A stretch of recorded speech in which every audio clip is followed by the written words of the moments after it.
Welcome back to Creepin' It Colorful. My name is Lori, and it's Terrifying Tuesday, and of course, I'm doing a dragon.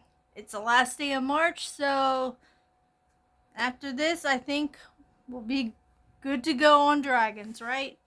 So I'm gonna do the Kerby Rosanes, the 10-year celebration book.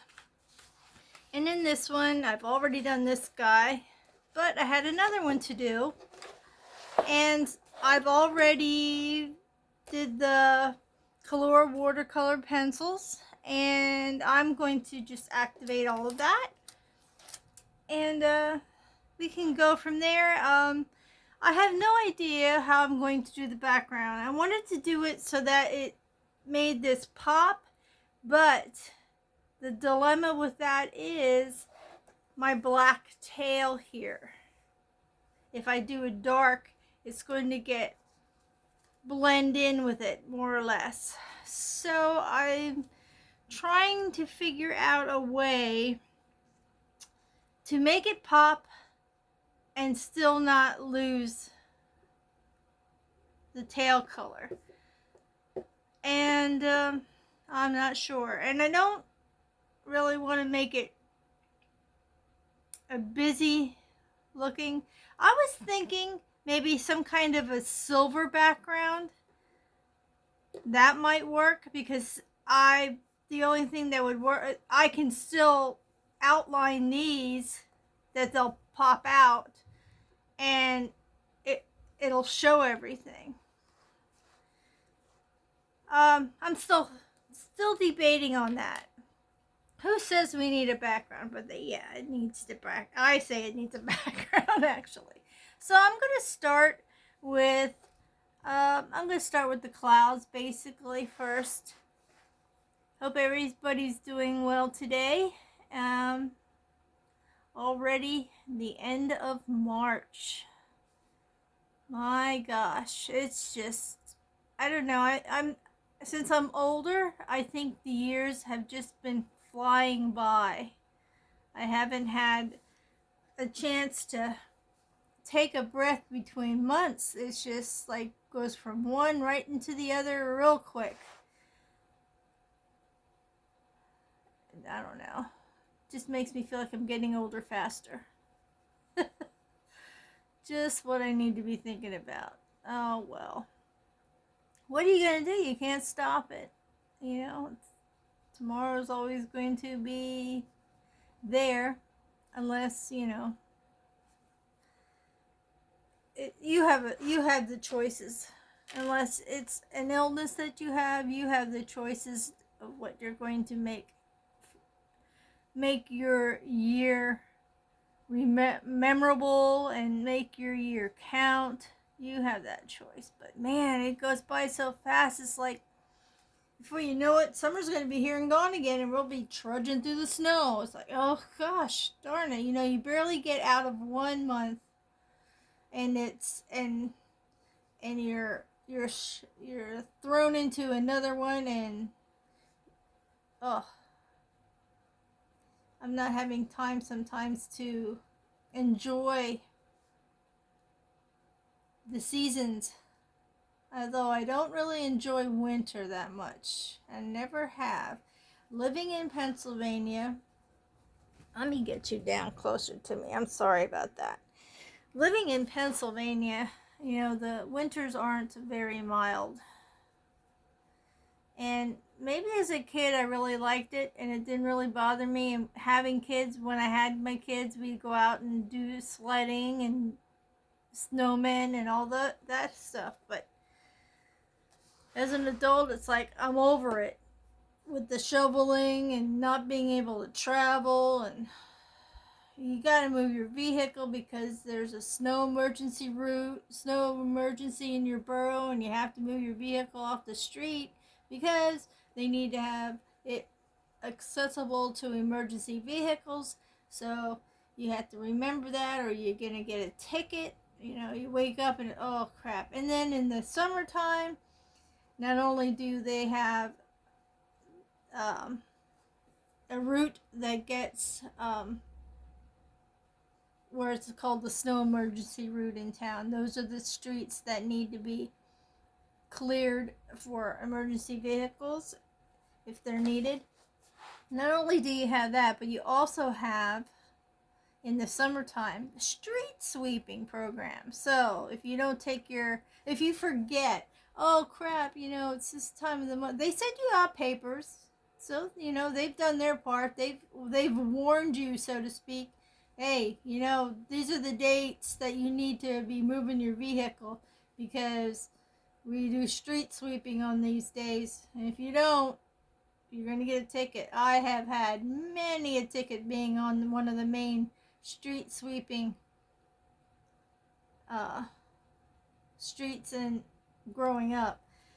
And it seems easy enough to, like, you learn the first time, but no, it's not that easy. Like, you're busy, you forget, you're tired, you want to park out in front of your house, and you're just not thinking about it. Next thing you know, you're waking up to a ticket on your vehicle that you can't afford. I forget how much. Well, back in the day, I think it was like $25 for every time that you forgot to move your vehicle, which can add up. But it's really hard if some people don't have the accessibility to a place to park behind their house. So yeah, it can be daunting when you're like, oh crap, I gotta move my vehicle, I gotta figure out where to move my vehicle. And when you have a neighbor who has like 6 cars and you're like pressed for a place to park, it's not that's how we are here right now, where we're on the other side of the town, other end of town from where I used to live as a child. But you still have different things that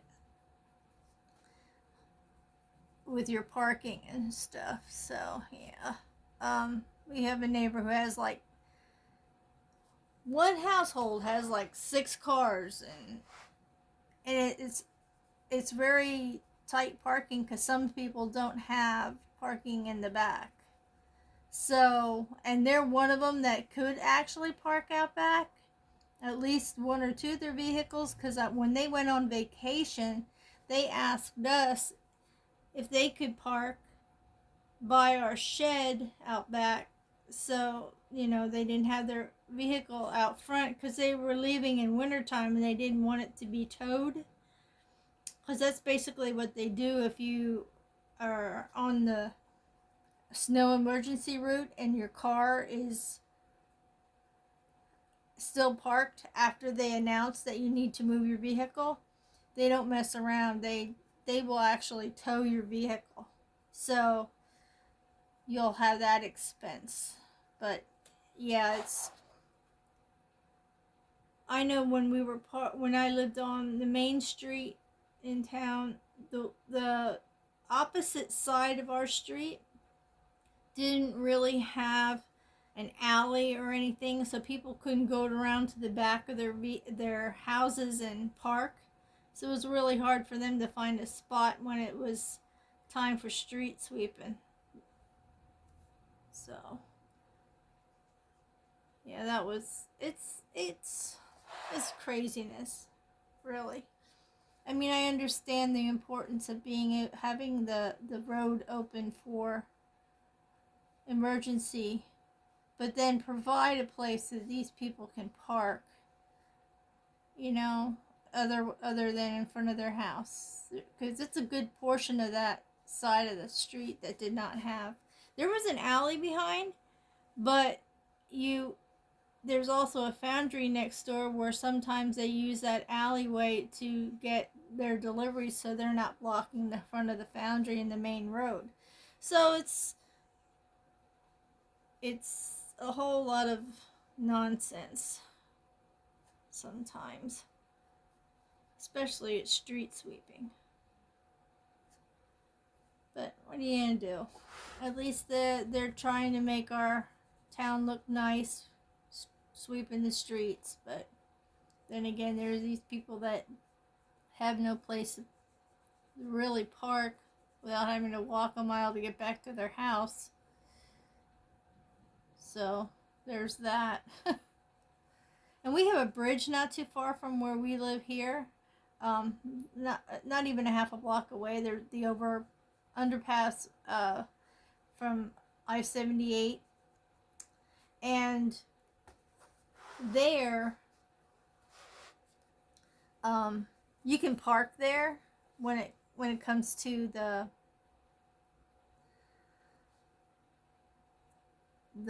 snow emergency.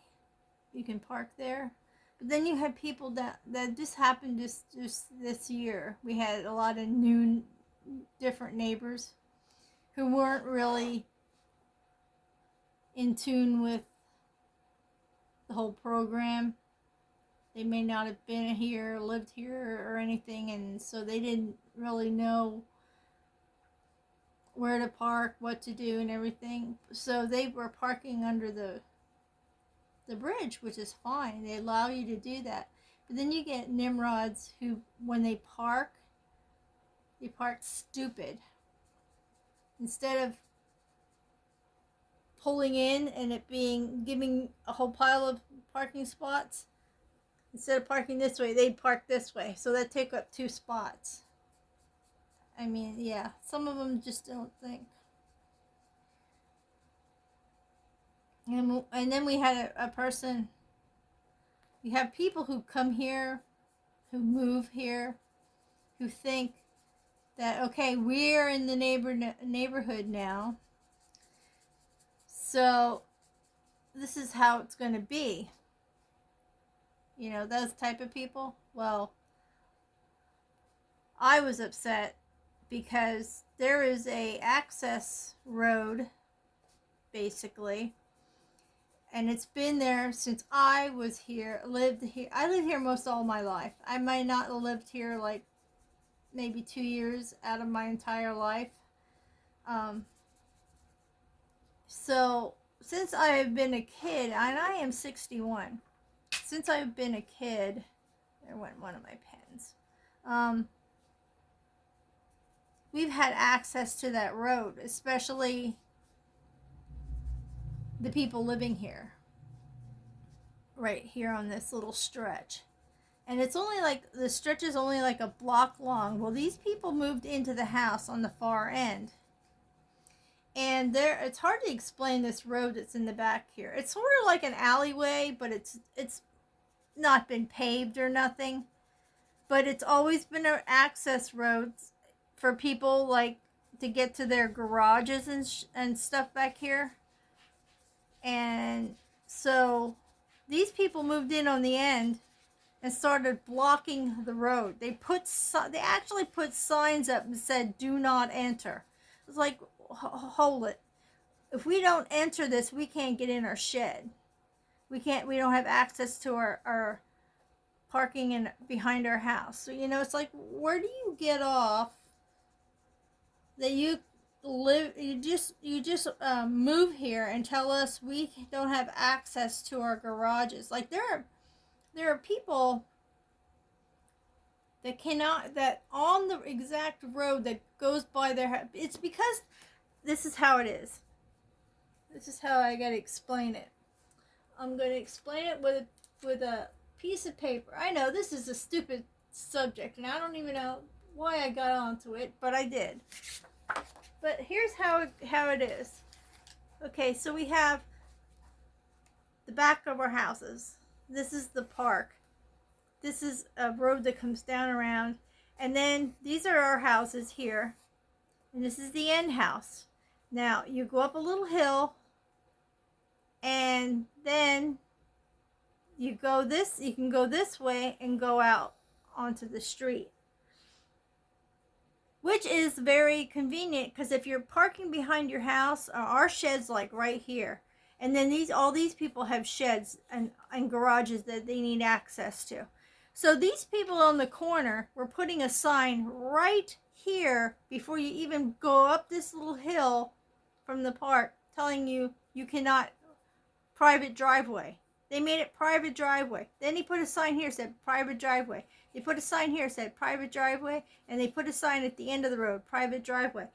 And they went as far as their house is here. This is the road going around their house. And what they did was they set up along the road so you couldn't pass their little chairs and a fire pit and everything right there, smack dab there. So you couldn't drive through. And if you didn't know before they put the signs up, you're running into their property, and then you have to back all the way out. So there were a lot of problems. People were taking out their signs and moving them away, and they went to the borough about it. Well, do you know these people paid extra, which I think is they should if they're going to have freaking attitude and take over the back of our alley, to get a sign. But the police told them, or whoever told them, that it has to be worded differently, that it has to say residents, local residents only. So we still have access now to that little road to go around. But every time you do, those people will give you a look. They will come out on their porch and they will stand there and they will glare at you because you're driving past their house. It is so ridiculous. You know, you just want to avoid confrontations with your neighbors, but that's just plain ridiculous.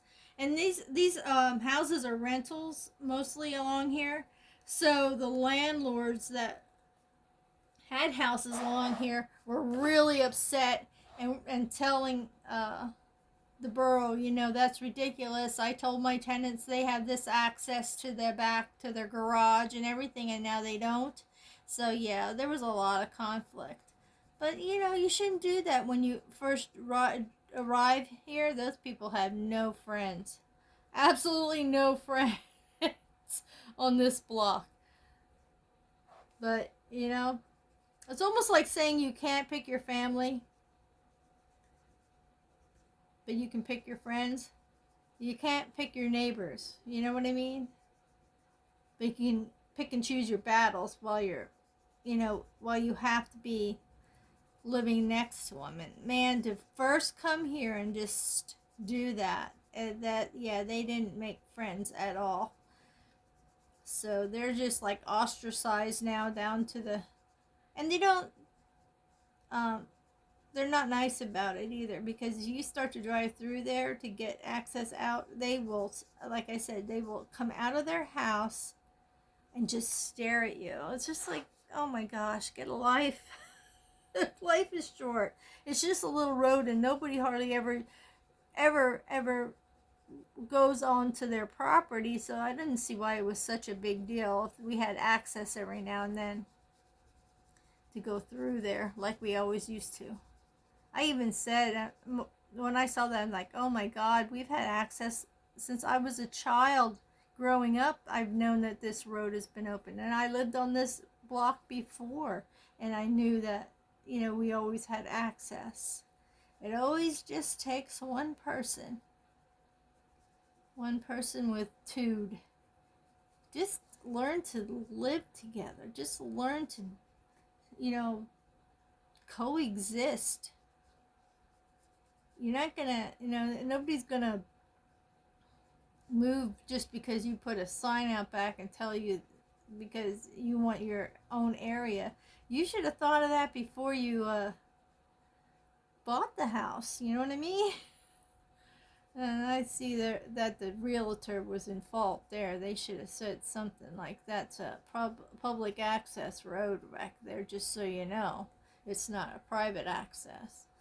And maybe they were told that, and they thought, well, you know, wait till we get in here. We'll change that rule real quick. But to each their own, right?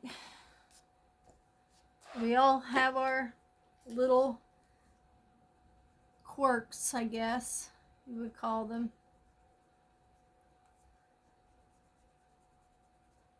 Other than that, getting on to other subjects.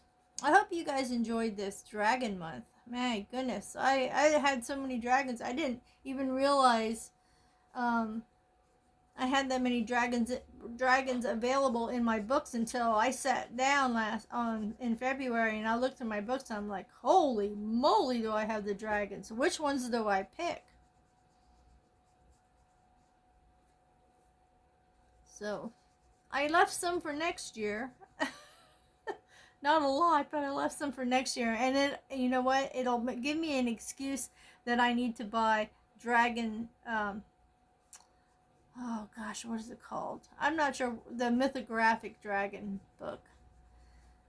It'll give me an excuse that I have to get that one because it has all dragons in. But man, I have a stack. I'm going to be doing that video later today where I'm going to be going over all of the books that I colored in. This is the gel sticks I used on this for the gold. I don't know if you can even see that it kind of shimmers. So that's why I wanted to do the gold here. But these are the gel sticks. So I'm going to try to cover up any white. It's also water activated.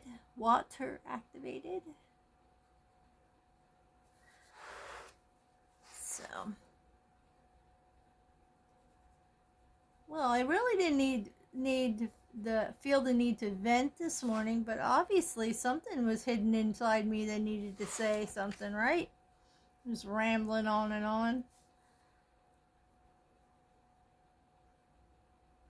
It's like that program, Fear Thy Neighbor. Some of those episodes are unreal, the things that neighbors would fight over.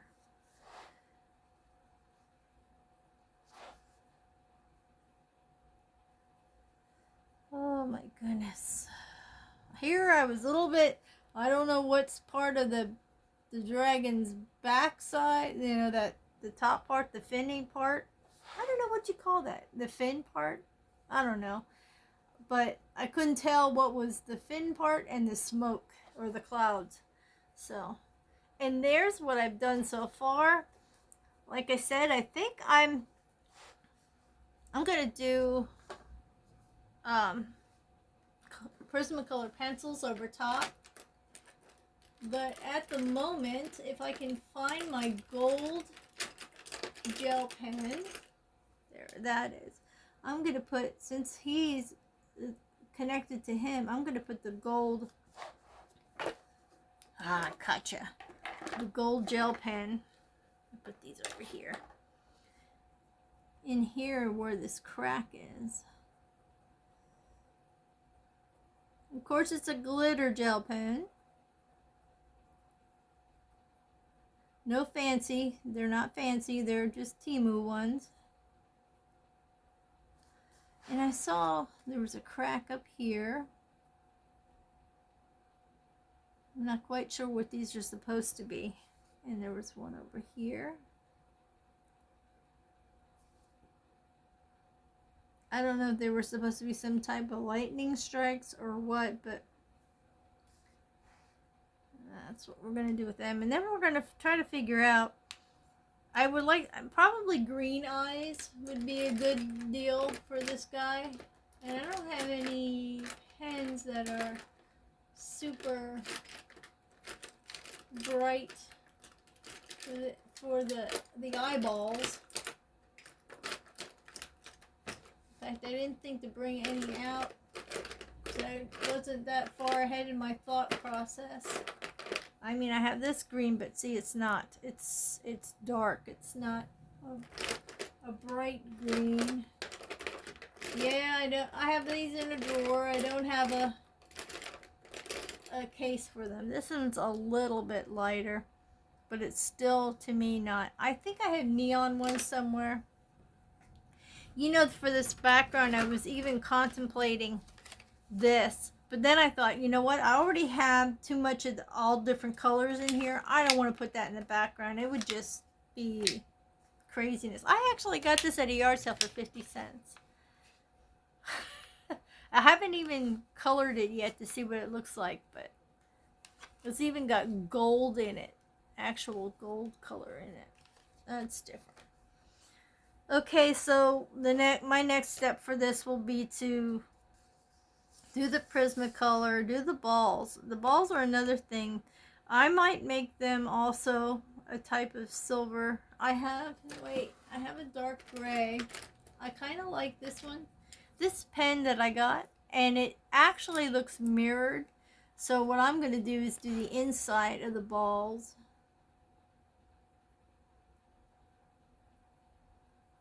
And I'll have to show you once I'm done doing this. Just show you how it's a mirror effect. I don't know if you can see. Let me stand up and see what you guys see. But it is a mirror effect. So I'll do those.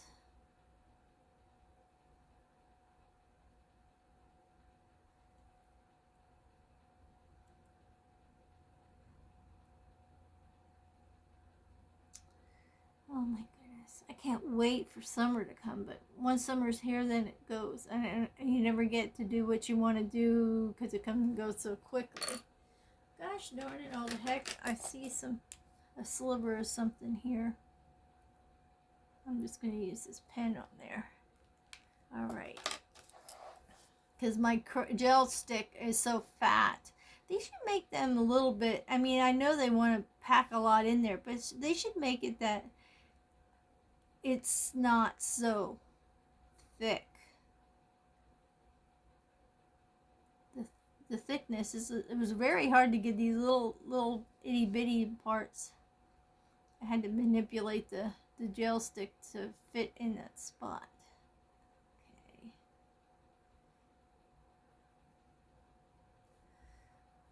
We have 3 of those. And I think I got all of the gray part in there.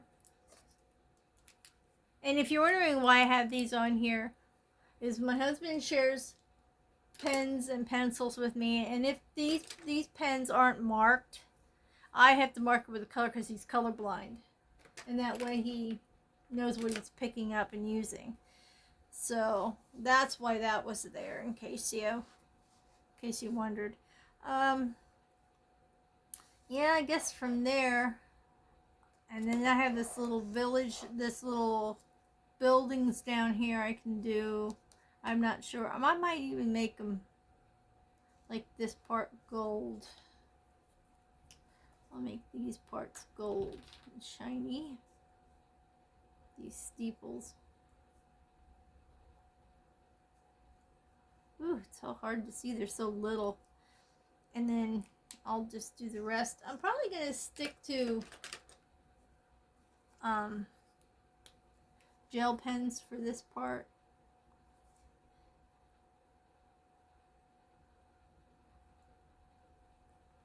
What are some of the colors that when you're doing gel pens that you seem to need more than others? Mine are red, black, and well, I think that's it. But red seems to be, especially when my husband uses it, I run out of it really quick. And browns are another color that doesn't seem to be too common in gel pens. Look at this. This is my brown. Oh, like I said, it's just, and of course I love that they're glitter. Do the roofs here. And I'll do the front here.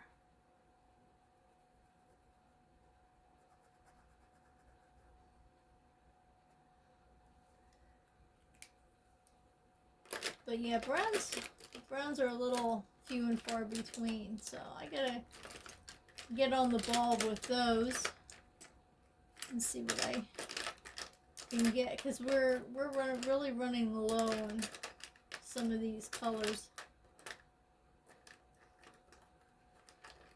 I'm going to use my black glitter pen for these areas right here. There's the little door right there. You can't really see some of this stuff. I usually outline with my glitter, black glitter, but I will do glitter in the scales. Once I have it all down, I will probably highlight the scales in the glitter gel pens because I have those colors available. So, yep. This is my second to last. No, I have one book that I have 2 dragons in that I didn't get to do. There was 3 that I haven't finished. What do you guys think of these kind of gel pens? These rainbow ones? Mine always seem to have the same colors. I never get to a different color. It'll take me forever. Like this will be purple forever before it gets to the pink. Sometimes it irritates me because I'd like to get to a different color, but I never use it enough to get it to that color. I wonder if how this will look. Really don't want to put blue as a oh good lordy Lou. What color should I make that? I'm gonna go in with silver. This regular silver that I have, not the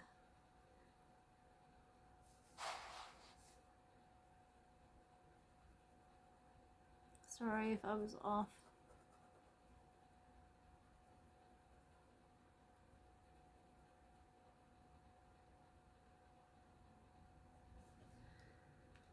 Now we'll have to figure out is what I'm going to do for the squiggly lines in there, which I'll do in pencil, and his claws and the background, and then this will be done. Well, thank you so much for coming along and listening to me rant about the neighborhood. Sorry that you had to hear something that really doesn't pertain to you. That's what happens when I get on a tangent or I get sidetracked in a topic, and then I just run with it. But so anyway, hope you guys joined in on the fun with this March of the Dragons that's being held by Vera from Zuvera Art. I forget how many I'm up to now, but yeah, there was a dragon that had 3 heads, and I think another dragon that had 7 heads. So I counted them all separately because I had to color each head. So I think the last time I did a hashtag, I was at 31. So you take away all those 10 heads, and maybe just I'm not that I didn't actually do 31 full dragon pages. I did 31 counting 10 heads separately. That makes sense. So I might have done, so if you take 8 of that away, it'll be like what, 23 pages so far. And that's not counting 2 that I finished already that I haven't submitted. 28, 29, 30. This will be 31, 31, 32, 30. I would have had 33 done altogether. That's counting them as with normal heads. And then it's like 41 with the heads. So, anywho, I thank you for stopping by. And, I didn't even explain why I did this. I've done so many dragons like I just mentioned. I'm running out of ideas on what to color them because I don't want to color them all the same. So I took the colors that I've already colored dragons and made him a colorful dragon. I have incorporated all of the colors into the one dragon. And that's what I came up with. Thank you so much for stopping by today. I hope you have a good Tuesday. Please stay happy, stay healthy, stay creative, stay a little creepy, stay colorful, And stay tuned for my next video, which will be my my completed pages for March. And then tomorrow I will try to come up with what I'm going to do for April. So I'll probably work on that tonight. Thank you so much for stopping by. Hope to see you again. Please thumbs up if you liked it. Subscribe if you haven't. And I shall see you in the next one. Bye bye for now.